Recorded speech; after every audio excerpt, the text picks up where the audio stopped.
साथियों नमस्कार। हम एक गांव में हैं। गांव कौन सा है वो मैं आपको जरूर बताऊंगा। अब से कुछ देर पहले आपने हेलीपैड का दृश्य देखा, उसके बाद आपने युवक कुशवीर सिंह से सीधा संवाद, और अब जिनकी विदाई है संगीता चौधरी, वो आपकी स्क्रीन पर सीधे लाइव जुड़ी हुई हैं। इनसे हम इस चर्चा को आगे बढ़ाते हैं। सबसे पहले तो आपको बहुत बहुत शुभकामनाएं, अग्रिम बधाई हमारी ओर से आपके सफल दाम्पत्य जीवन के लिए। धन्यवाद तो दे दीजिए। हैं, विदाई की वेला आ गई है और आपसे हम चर्चा इसीलिए कर रहे हैं संगीता सिंह जी कि आपकी विदाई जो है वो थोड़ा सामान्य से अलग है।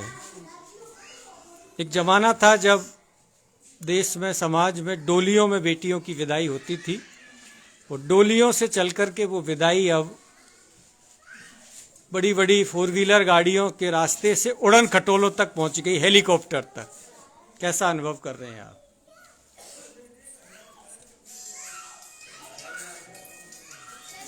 हेलीकॉप्टर में विदा होकर के जाना ये आपके जीवन के लिए कैसा क्षण है, कैसा अनुभव है? बहुत ही अच्छा है, कुछ अलग है, थोड़ा मतलब अच्छा महसूस हो रहा है। कुछ अलग है, कैसे अलग है? उड़न खटोला अलग है, इसमें हेलीकॉप्टर है। हाँ। आपको कब पता चला कि आपकी विदाई जो है वो हेलीकॉप्टर से होगी? मेरे को शादी से कुछ महीने पहले पता चला। एंगेजमेंट के बाद पता चल गया होगा। हाँ। ससुराल पक्ष की ओर से ही हाँ। उनका ही सपना है ये। अभी हमारी आपके हमसफर कुशवीर सिंह जी से बात हुई थी तो उनका कहना था कि मेरे माता पिता जो है वो बहुत पहले से, मेरे बचपन से ही ये सपना था उनका कि वो अपनी बेटे की दुल्हन को हेलीकॉप्टर से विदा करा करके लाएं। बाद में वो खुद सामर्थ्य हुए। सामर्थ्य होना जरूरी है क्योंकि इसमें पैसे का उपयोग होता है, और उसके बाद उन्होंने इस अपने माता पिता के सपने को पूरा करने के लिए ये कुछ किया। आपको कैसा अनुभव हो रहा है? अच्छा लगा। और बाय द वे, ये विदाई हेलीकॉप्टर से नहीं होकर के डोली में हुई होती संगीता सिंह जी, तो कैसा अनुभव होता? अच्छा ही होता है। हाँ, वो भी विदाई तो विदाई है, डोली की विदाई भी विदाई है। कुछ लोग इन चीजों को पैसे के दुरुपयोग के नजरिए से देखते हैं, दिखावा करने के नजरिए से देखते हैं। उस नजरिए से आप क्या कहेंगे? ऐसा कुछ नहीं है, बस अपना सपना होता है वो तो पूरा करना होता है। शादी जीवन में एक बार होती है। एक गृहस्थ जीवन में व्यक्ति प्रवेश, तो कमाते हैं, और क्या कमाता है पैसा? पैसे का तो सदुपयोग ही होना चाहिए। पैसा तो आता है और इंसान खर्च करने के लिए ही होता है। उड़न खटोले ने इसमें क्या कुछ खुशियां जोड़ दी। थोड़ा सा तो एक्स्ट्रा फील तो आएगा ही। हाँ, अंदर से जो फील आप इस समय कर रही हैं, अब से कुछ समय बाद आपकी विदाई जो है वो चौपर से होगी, और आमतौर पर शायद ये इस गांव की पहली घटना है। आप पहली बेटी हैं इस गांव की। हाँ। इससे पहले तो आपके गांव से कोई विदाई जो है वो चौपर से नहीं हुई। तो इसमें विशेष फीलिंग्स क्या है? झिझक होती है, लेकिन फिर भी अपनी बात तो शेयर करनी चाहिए। थोड़ा स्पेशल है, बाकी तो ऐसा कुछ नहीं। हर लड़की को अपने माँ बाप के घर से जाती है तो जाना ही होता है। विदाई तो एक सामाजिक जीवन का अनिवार्य हिस्सा है, लेकिन उसमें कुछ चीजें अगर एक्स्ट्रा जुड़ जाती हैं थोड़ा बहुत अलग हो जाता है।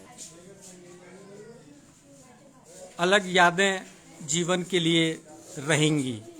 हाँ। और क्या कहना चाहोगे? कुछ थोड़ा सा बोलिए। ऐसे समय में लोग क्या है कि आपकी भावनाओं को, आपके मन के विचारों को थोड़ा सा जानना, सुनना, समझना चाहते हैं। तो दिखावे के नज़रिए को आप अच्छा नहीं मानती है, मतलब उस एंगल से जो लोग यूँ कहें कि नहीं ये दिखावा करना है। नहीं। जीवन में अगर छोटी छोटी, कुशवीर का ये कहना था कि अगर छोटी छोटी सी खुशियों को भी आप समेट लेते हैं और आपके पास सामर्थ्य है और आप ऐसी चीज़ें कर लेते हैं तो कर लेनी चाहिए। हाँ, कितने तक पढ़ी हैं आप? एमए है first year. MA first year. अच्छा अच्छा। तो अब जीवन ग्रस्त में प्रवेश कर रहा है और उसके साथ साथ एक और खुशी, चौपर से विदाई। इसने इसको थोड़ा सा स्पेशल तो बना दिया है। चौपर की विदाई ने स्पेशल तो कर दिया है चीज़ों को। आखिर में कुछ और कह दीजिए, थोड़ा सा बोलना तो चाहिए। देखो, झिझक है, शर्म भी है, ग्रामीण परिवेश है, लेकिन उस सब के बावजूद आगे आकर के थोड़ा सा बोलना चाहिए। अब मैं क्या बोलूँ, बस अपने ससुर जी, सासू माँ, अपने परिवार वालों को धन्यवाद बोलना चाहूँगी बस। हाँ हाँ, थोड़ा ये एक स्पेशल बनाने के लिए। कि इसको थोड़ा सा विशेष बनाने के लिए ससुराल जनों ने जीवन के इस पड़ाव को आपके सब कुछ किया, मेरी खुशी के लिए इतना कुछ किया, बस उनके लिए धन्यवाद बोलना चाहूँगी।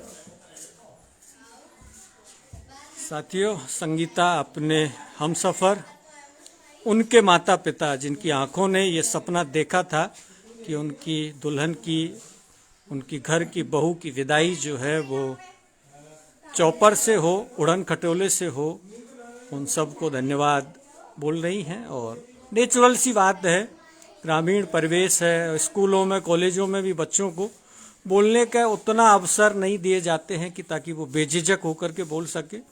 और दुल्हन का तो गहना ही, नारी का गहना ही शर्म होती है, तो उनकी वो भी एक मजबूरी है, लेकिन फिर भी इन्होंने अपनी बात शेयर की। बहुत बहुत धन्यवाद आपके लिए, बहुत बहुत शुभकामनाएं। आखिर में एक बार और धन्यवाद दे दीजिए। धन्यवाद। साथियों, आप सबका भी बहुत बहुत धन्यवाद, आभार, नमस्कार।